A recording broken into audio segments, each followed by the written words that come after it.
ओम नमो भगवते वासुदेवाय। ज्येष्ठ मास कथा 29वां अध्याय।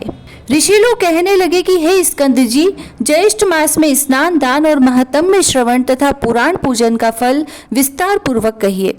स्कंद जी बोले कि हे ऋषियों, आप सब लोग ज्येष्ठ स्नान के फल का श्रवण करें, जिसके श्रवण मात्र से मनुष्य तीनों कायक, वाचक और मानसिक प्रकार के पापों से मुक्त हो जाता है। जो प्राणी वृष सूर्य यानी ज्येष्ठ मास शुरू होने पर मैं रोजाना प्रातःकाल ज्येष्ठ स्नान करूंगा, ऐसा संकल्प कर जल में स्नान के निमित्त प्रवेश करता है, उसके यह तीनों प्रकार के पाप नाश हो जाते हैं। सूर्योदय के पूर्व ज्येष्ठ स्नान करना चाहिए, क्योंकि ज्येष्ठ मास में सूर्योदय से लेकर आधा पहर पर्यंत तक जहाँ कहीं भी जल है, उसमें गंगादि सभी तीर्थ वास करते हैं। इसीलिए सूर्योदय से लेकर आधा पहर के पूर्व स्नान कर लेना चाहिए। आधा पहर के पश्चात स्नान करने से वे तीर्थ श्राप देते हैं। इसीलिए ज्येष्ठ मास में श्रेष्ठ जनों को स्नान करना चाहिए। ईर्ष्या, धन, लोभ, सेवा, हठ, लोकापवाद, निमित्त, स्वेच्छा, भय, पाखंड, सुख लिप्सा आदि किसी भी उपाय से ज्येष्ठ स्नान करना चाहिए। परंतु कलयुग में पाप अधिक होने के कारण ज्येष्ठ स्नान अति दुर्लभ होगा। ज्येष्ठ स्नान के श्रेष्ठ फल से डरकर यमराज ने इसको गुप्त रखने के निमित्त भगवान से प्रार्थना की और विष्णु की आज्ञा से इसको गुप्त रखा है। इस ज्येष्ठ मास में स्वल्प कर्म करने वालों को विघ्न प्राप्त होते हैं। इतनी कथा सुनकर ऋषि लोग कहने लगे कि हे स्कंद जी, यमराज ने इस मास महात्म्य को गुप्त क्यों रखा और ज्येष्ठ में पुण्य कर्म करने वालों के कार्य में विघ्न क्यों करते हैं? हे स्कंद जी, हमारी यह सभी सुनने की इच्छा है, सो आप हमसे कहिए। स्कंद जी बोले कि इस विषय में मैं तुमसे एक इतिहास कहता हूँ, जिसके श्रवण मात्र से तुम्हारे सब संदेह दूर हो जाएंगे। प्रथम महिष्मतीपुर में कनक नाम का ब्राह्मण रहता था। वह समस्त विद्या से हीन, मूर्ख, पर निंदक था। वह कृषि कर्म को करने वाला और नित्य क्रय विक्रय किया करता था और भी अनंत व्यवसाय से अपने कुटुंब का उदर पूर्ण करता था।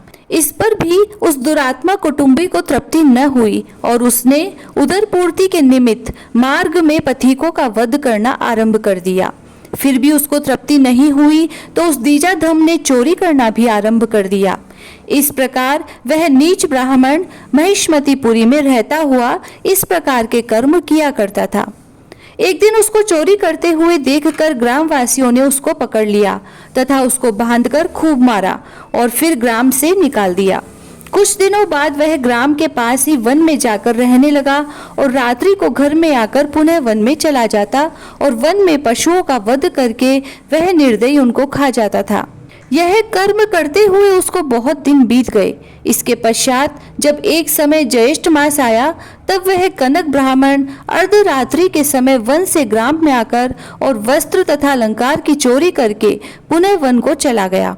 मार्ग में नदी को देखकर उसे तैरकर पार किया। इस तरह अज्ञानतावश उस ब्राह्मण ने स्नान किया और प्रतिदिन वह इसी प्रकार से रात्रि को ग्राम में आकर चोरी करता और चोरी का धन लेकर प्रातः समय नदी में स्नान करता हुआ वन में चला जाता। इस प्रकार अज्ञानवश स्नान करते हुए 1 मास बीत गया। हे ब्राह्मणों, ज्येष्ठ शुक्ल चतुर्दशी की रात्रि में वह धन वस्त्र की चोरी करके घट्टर बांधकर नगर के बाहर आया। तब तक प्रभात का समय हो गया। लोगों को इधर उधर आता जाता देखकर वह वहां से भागता हुआ नदी के तट पर आया और लोगों ने उसे देखकर उसको लाठी और पत्थरों से खूब मारा।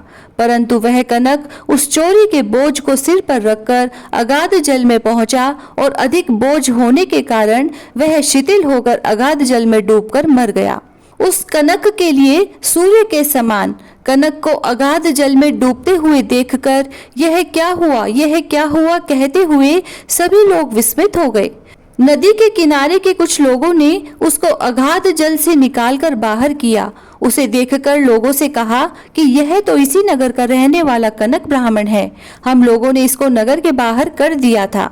उसी क्षण वह कनक ब्राह्मण उत्तम रूप को प्राप्त करके विमान के सहित दूतों को देखकर वह दिव्य पुरुषों से कहने लगा कि हे दूतों, यह विमान बैकुंठ से यहाँ किस पुण्य के प्रभाव से आया है?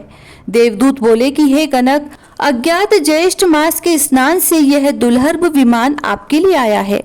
यह सुनकर कनक ब्राह्मण विमान पर बैठकर विष्णु लोक को चला गया। वहां पर विष्णु भगवान के समान रूप को प्राप्त हुआ। तब यमराज इस समाचार को सुनकर अत्यंत दुखी हुए और जगतपति विष्णु भगवान से प्रार्थना करके ज्येष्ठ मास महात्म्य को गुप्त करवा दिया। हे ब्राह्मणों, इस ज्येष्ठ मास के स्नान का महात्म्य का फल मैंने आप लोगों से कहा। इति श्री ज्येष्ठ मास महात्म्य ज्येष्ठ मास स्नान महात्म 29वां अध्याय समाप्त हुआ। कल हम आपके लिए लेकर आएंगे ज्येष्ठ मास कथा का अंतिम अध्याय। जय श्री राधे।